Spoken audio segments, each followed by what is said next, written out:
Supply chain management.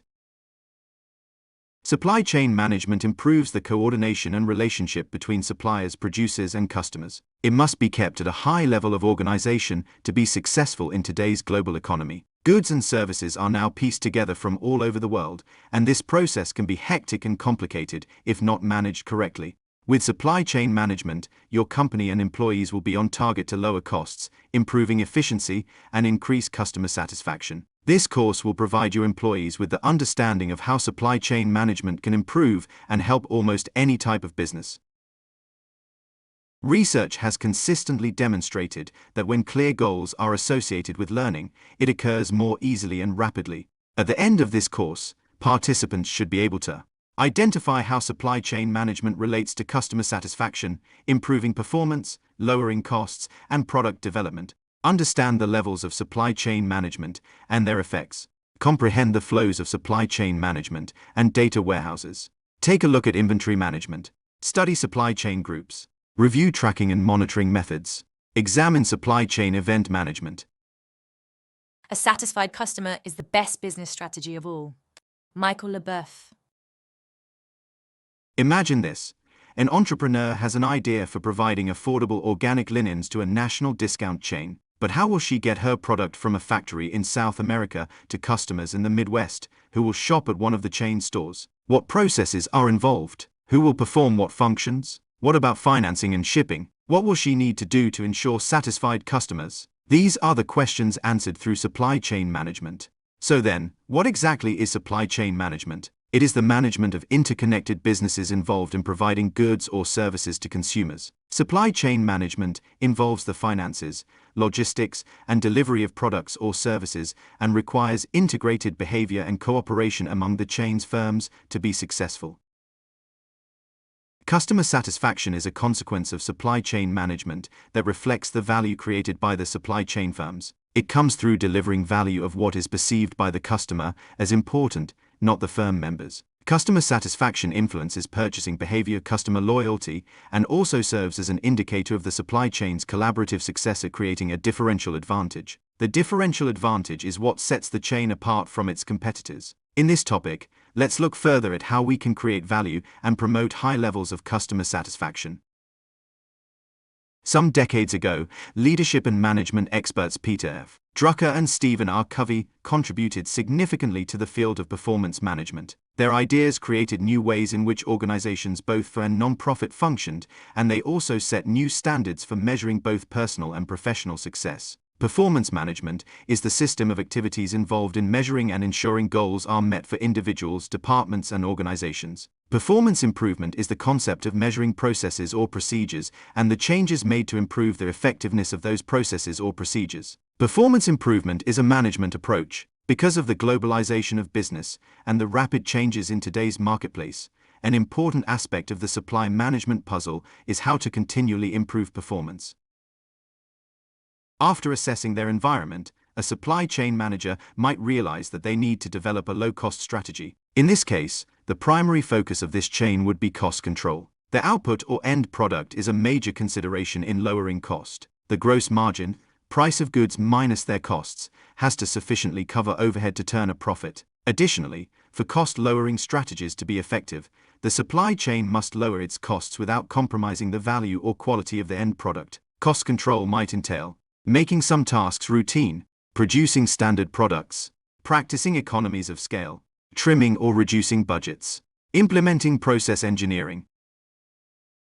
Supply chain management is a set of management processes in which every step of the process should be on meeting the customer's requirements. Product development is the process of supply chain bringing a new product to market. The product can be tangible, for example stainless steel countertops, or intangible, for example counseling services. The process of product development can be quite lengthy. It may involve steps such as idea generation, business analysis and market research, idea prototypes, beta testing, marketing testing, technical and legal requirements, product pricing, marketing and retailing. Now let's look at a practical illustration. Tim's publishing company specialized in home repair do-it-yourself manuals and initially experiences steady growth and success. It has several very popular authors who have a loyal following. Tim decides to enter into the ebook business, but does not sufficiently market this new product. 12 months after the changes, the company is not making a profit. Tim calls in his board of directors for an emergency meeting. They brainstorm and look at what made their company successful and what initially worked. They also analyzed what they are currently doing with the ebooks. Tim realizes he did very little market research before releasing the new product. Property may be destroyed and money may lose its purchasing power, but character, health, knowledge, and good judgment will always be in demand under all conditions. Roger Babson.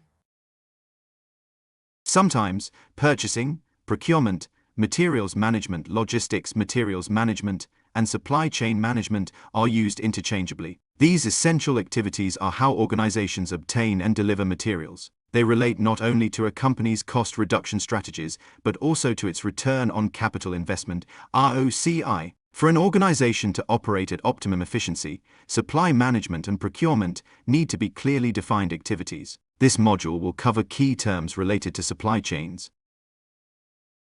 Procurement and purchasing are similar terms. Purchasing is the process of locating a supplier, buying, negotiating, and ensuring delivery. Procurement, on the other hand, is a much broader term that includes purchasing. It also includes storing, transporting, receiving, inspecting incoming material supplies, and salvaging items. Proactive procurement is a process reflected in 5 outputs: quality, cost, time, technology, continuity of the supply. The upstream and downstream flow of goods, services, and finances is what links companies in a supply chain together. The terms upstream and downstream essentially represent the dynamics of a supply chain. Information can also be included in the upstream and downstream flow of a supply chain. Upstream relationships are those involving a company's suppliers. Downstream relationships are those involving clients or customers. An ultimate supply chain is the sum of all the companies involved in the upstream and downstream flow from their initial suppliers to the end customer. Raw materials are the basic goods or resources used to manufacture products. For example, crude oil is used to make plastics. Iron is used to make steel. Sometimes, you might see the term commodities used instead of raw materials. Commodities are basic goods that can be sold or exchanged for other commodities. Commodities are often sold on large markets, like the New York Stock Exchange. Examples of commodities include resources such as crude oil, sugar, and gold. Forecasting is the use of historical data to predict future trends. Firms use forecasting of customer demand to drive the manufacture of goods as well as the acquisition of raw materials. If a supply chain makes in-depth forecasting regarding raw materials, they can plan options to ensure those raw materials are acquired at a reasonable cost. Forecasting improves the sharing of information and resources downstream and makes scheduling and inventory management more efficient. Forecasting can be quantitative or qualitative. Carrying cost refers to total cost of holding or possessing an item inventory. Carrying costs includes the following: handling charges, storage and facility fees, cost of equipment used to inventory, labor, operating costs, insurance, shrinkage or breakage, taxes, obsolescence, investment costs. The cost to carry is something a supply chain firm can calculate annually. The calculations for annual carrying cost are: carrying cost per year equals average inventory value, 10, inventory carrying cost as a percent sign of inventory value. Average inventory value equals average inventory in units, 10, material unit cost. Now let's look at a practical illustration. James worked as a manager in his company's inventory department. He had to record the materials the company had, order new materials as needed, and establish a continuing supply chain. When James' company expanded, he had to hire a new employee, Carrie. James explained to Carrie that the 5 things that about the proactive procurement process that should be kept in mind are quality, cost, time, technology, and continuity. James told Carrie that he had secured a new supply stream for raw materials from Jim's Plastics and explained how the upstream-downstream dynamic worked between their company and the other company. Soon, Carrie was caught up to speed with how the department functioned. As far as the customer is concerned, the interface is the product. Jeff Raskin.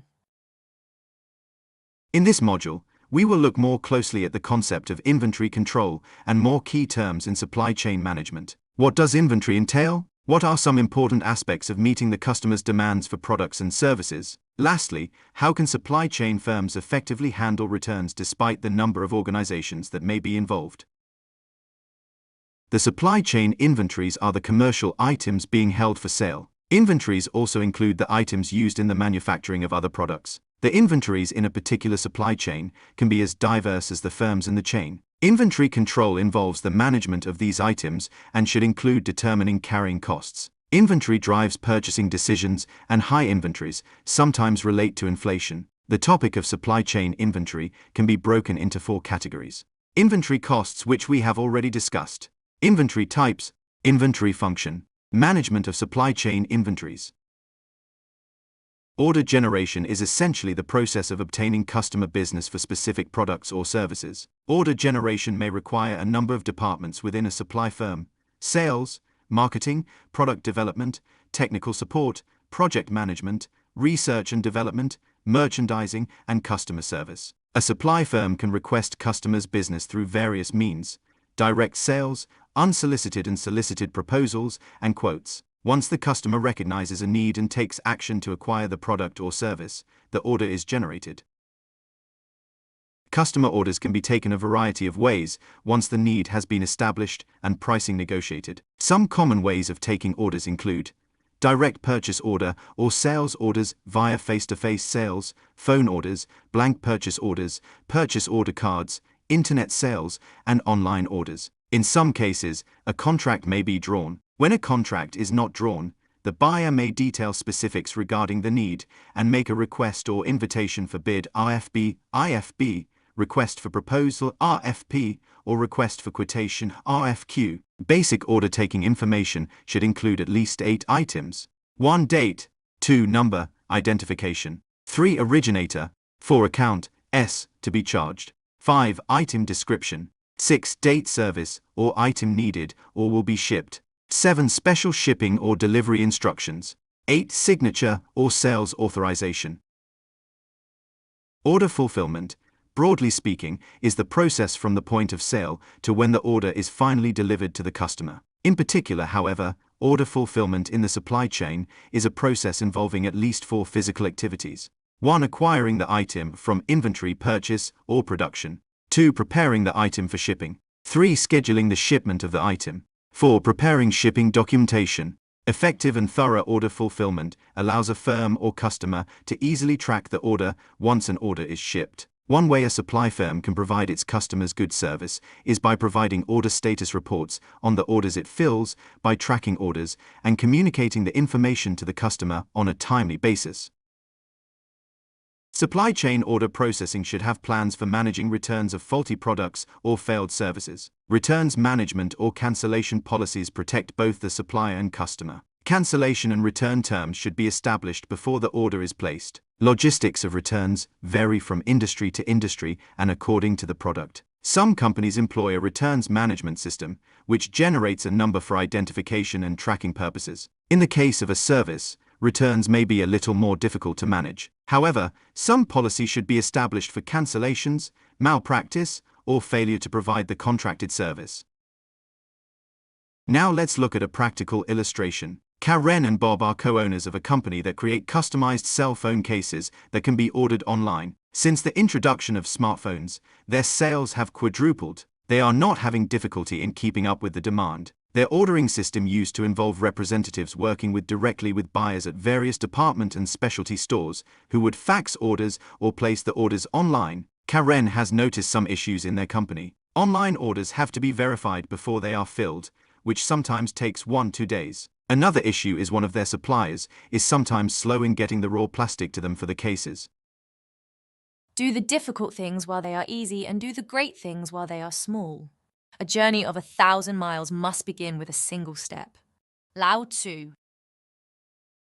The previous quote applies just as much today in a global environment as it did thousands of years ago. Small things do indeed lead to great things. Consider small companies that are now international corporations, that is KFC-TM, Coca-Cola-TM. Moreover, management always begins with a single step that leads to successive steps or levels. In this module of the course, we will examine 3 levels of supply chain management: strategic level, tactical level, operation level. Strategic supply chain management involves what was once considered logistic issues. The new concept of supply chain management itself involves relating its practices to a company-wide strategy. The traditional approach with supply chains was to manage from an operational or planning level. However, to operate competitively in a global environment, supply chain management must be first of all aligned with the strategic needs of the business. Sometimes, a big challenge for a supply chain is that large corporations may have goals that are both multidimensional and seemingly contradictory. To sufficiently address its needs, a supply chain corporation can start by taking 3 strategic actions. 1. Make current activities as efficient as possible.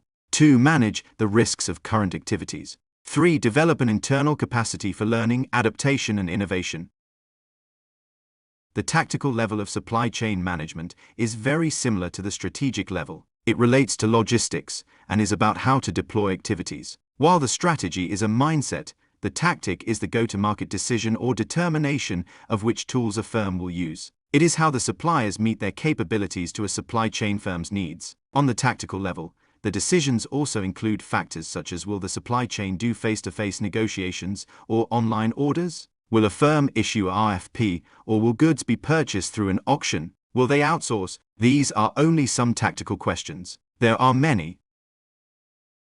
For many years, supply chain management was approached from an operational level, working with suppliers and sourcing were activities the purchasing and operations personnel in the business performed, not the sales, product development, marketing, or customer service department. Operations can vary from firm to firm within a supply chain. In some instances, one firm in the supply chain will take a leadership role. Regardless of who performs the operations, some way of monitoring, controlling, and documenting operations progress needs to exist.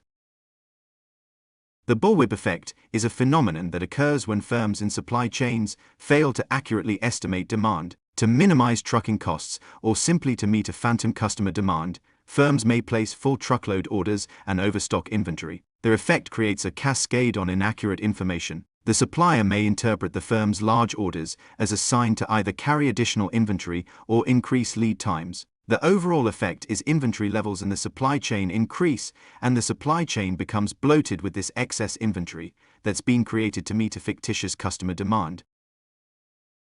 Now let's look at a practical illustration. PE Engineering is an internationally recognized civil engineering firm supplying tools for water treatment facilities all over the world. It has had trouble in the past with getting supplies on time and has had shipments even lost by one supplier. Transportation costs have increased lately, which has seriously affected the company. Paul and Ernest, the 2 owners of PE Engineering, meet for a discussion on how to turn their 40-year-old company around. They note that during the past 3 years, the company has been experiencing several supplier setbacks and sales reductions. PE Engineering currently sells $300 million worth of services annually, which is about $150 million less than it was 6 years ago.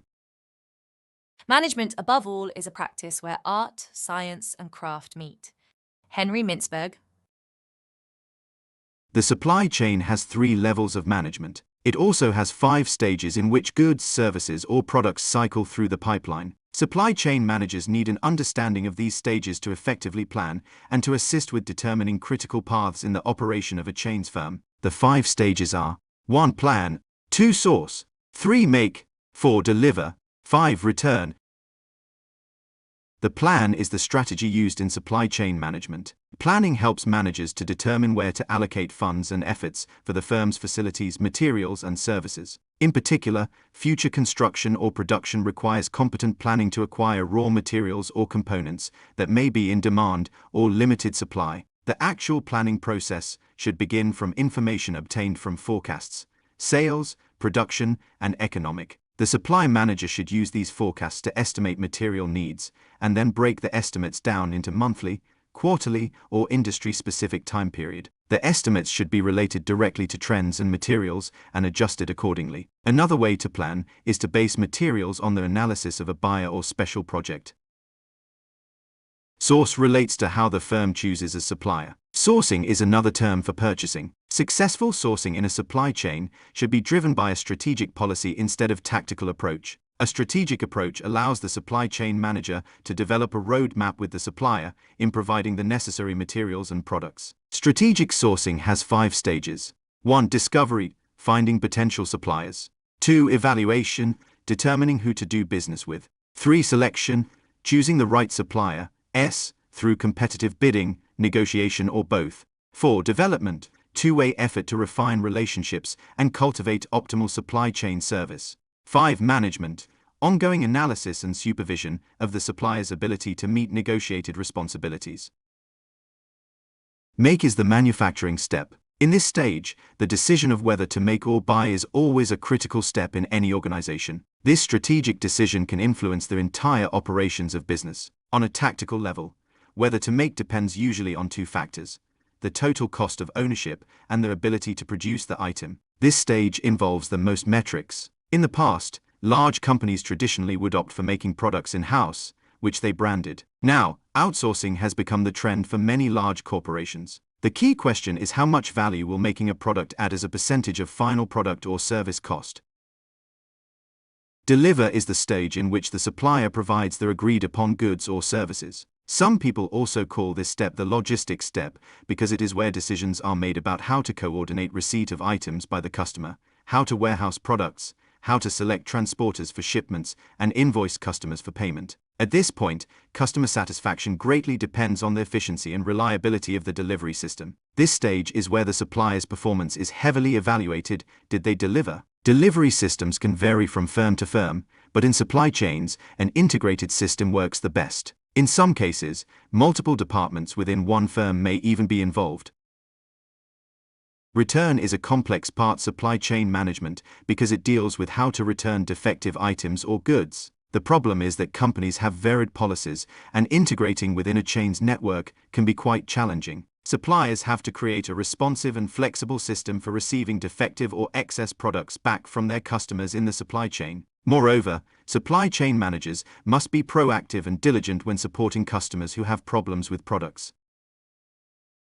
Now let's look at a practical illustration. Chase's laundering company, All Clean, recently acquired a municipal contract for cleaning public employees' uniforms. Because of the huge number of public employees in the area, this contract will now account for about 20% of the laundering company's business. Besides cleaning uniforms, All Clean also sells and launders commercial linens and floor mats. These linens and floor mats are popular in the area and also account for a fair part of Chase's business. When Chase next meets with a representative of the municipality, is told that in the next 3 years, the municipality plans to increase its personnel by at least 10% and will require increase in Chase's services.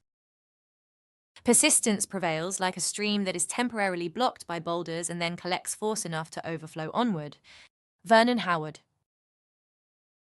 The flow of goods, products, and services has a definite pattern in supply chain, usually toward the end customer. A supply chain can also be a pipeline in which information and finances. The flow can be simple or complex. It can be multi-tiered or reversed. In this module, we will look at 3 flows of supply chain management: product flow, information flow, finance flow.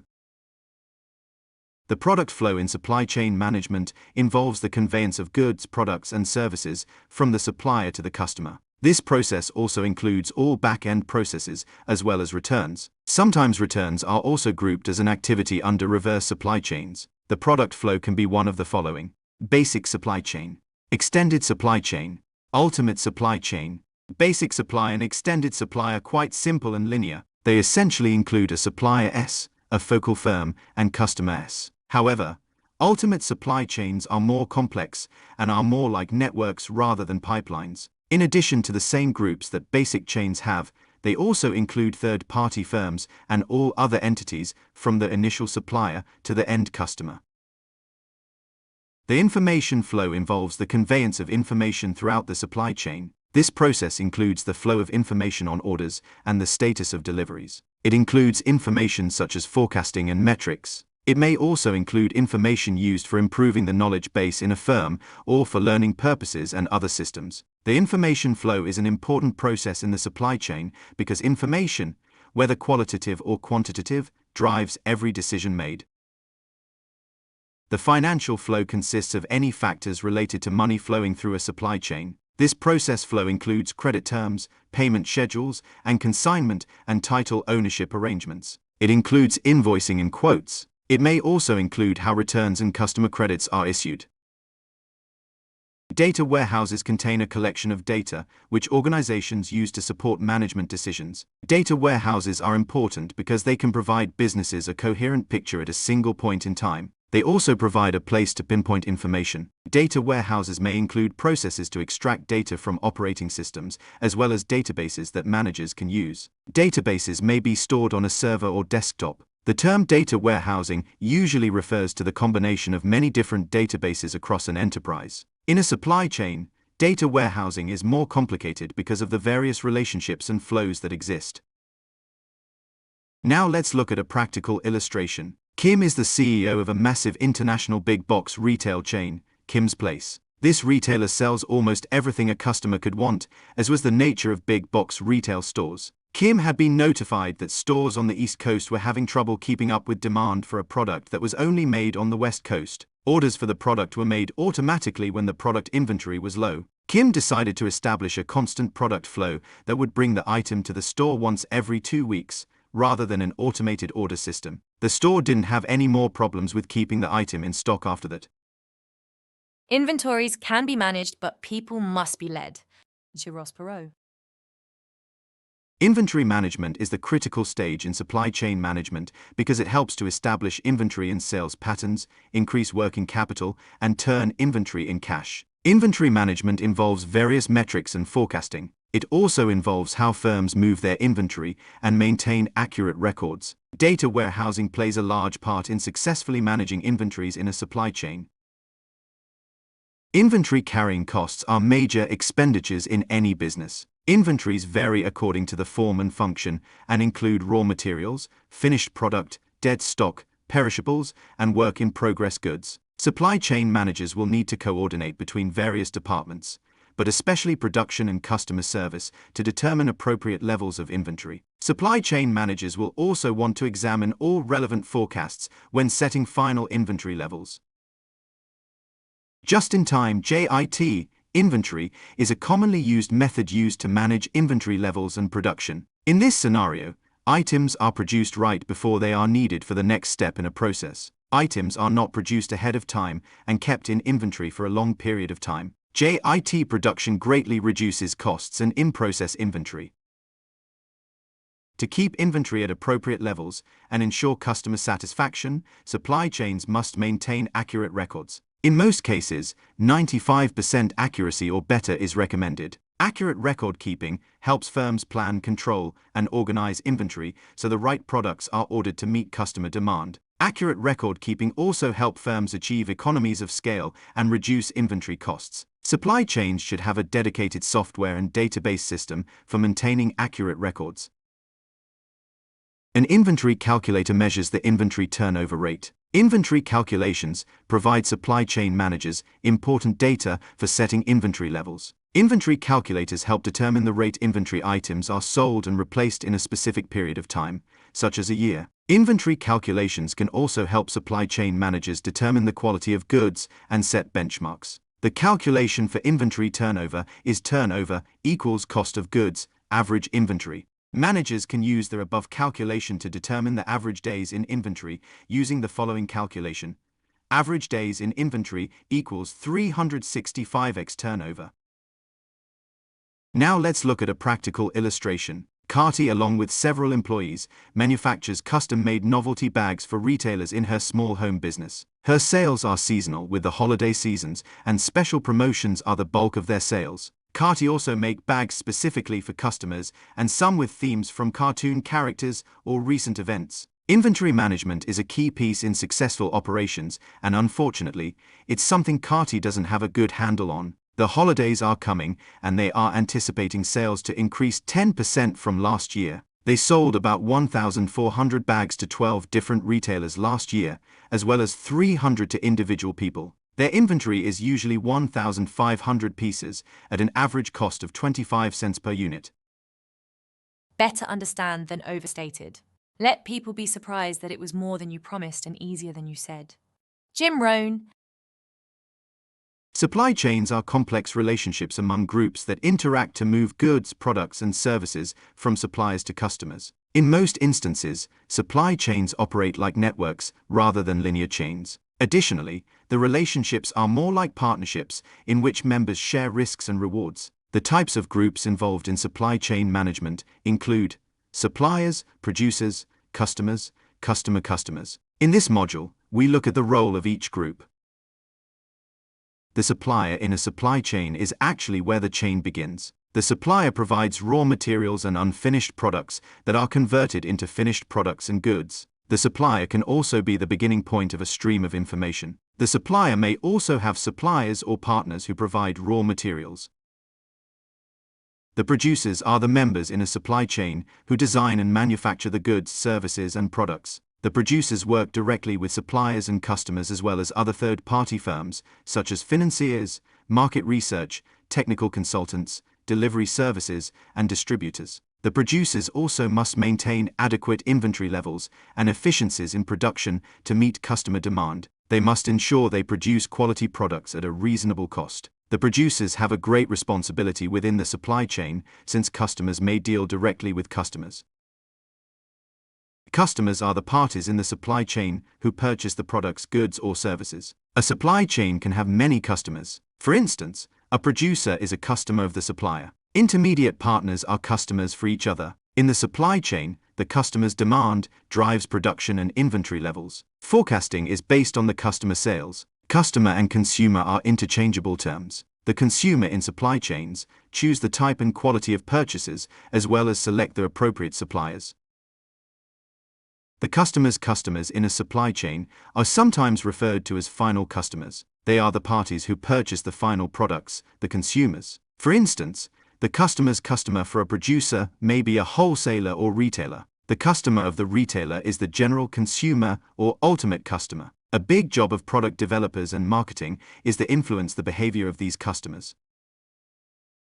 Now let's look at a practical illustration. Perry runs a leading telecommunications equipment firm. His company's product portfolio manufactures relatively expensive, highly engineered products that lack some features of their competitors. Perry is at a pivotal point in his business, in terms of how it will move forward. In a recent podcast and press conference, Perry indicated the firm is at the brink of stormy weather, as the company tries to keep abreast through industry changes and respond to customer demand. It struggles with high supplier costs and excessive inventory levels. Moreover, many of its processes are currently spread across a large enterprise, which affects lead times. Our role is to monitor and maintain a framework in which fair competition can flourish. Arthur Levitt.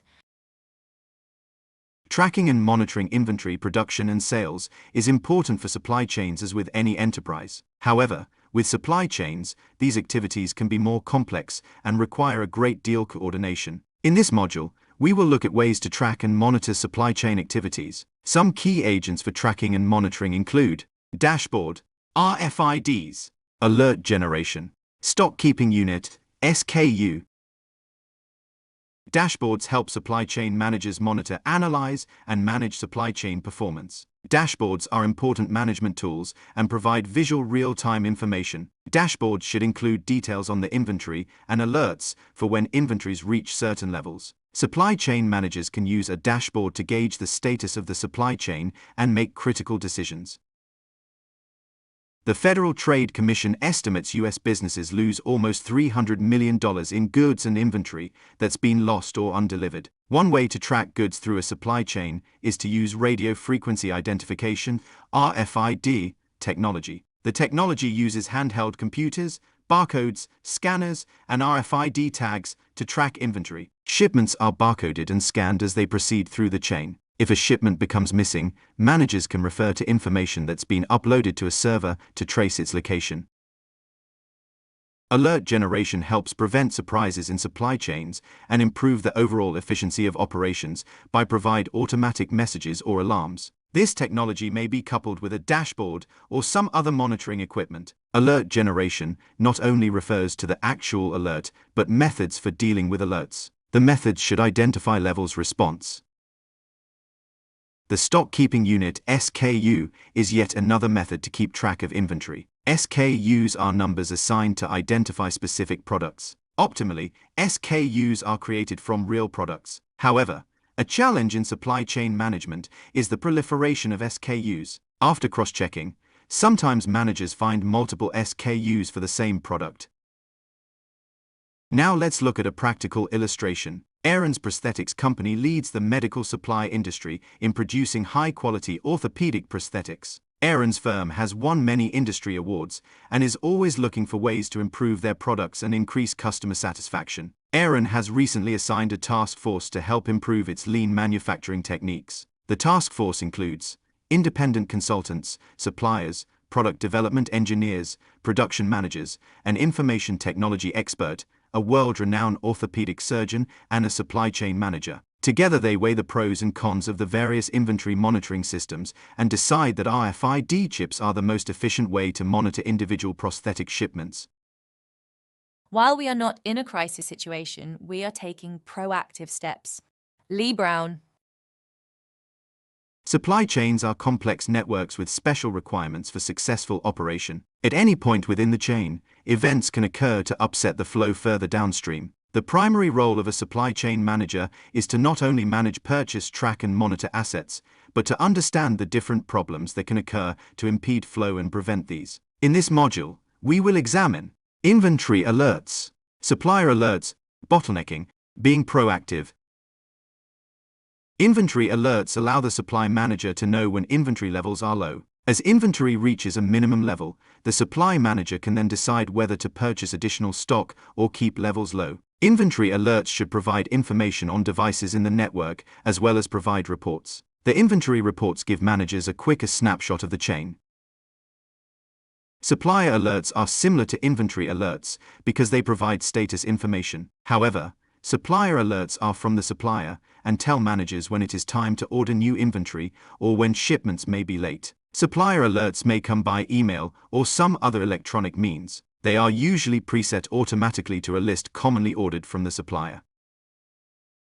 A bottleneck occurs when the performance or capacity of an entire system is affected by a single event. Bottlenecking can occur anywhere in the supply chain. For instance, a limited number of components or resources can delay or even stop production. This further affects deliveries to customers. Supply managers have a great responsibility in keeping the free flow of products, information, and finances through a chain. Any number of events can occur to impede that flow. The best method for managing supply chains is for managers to be proactive. Managers should use resources such as monitoring reports and KPI, key performance indicator, metrics to make informed predictions about what may happen in the chain and work to ensure that supply chain performance is optimized.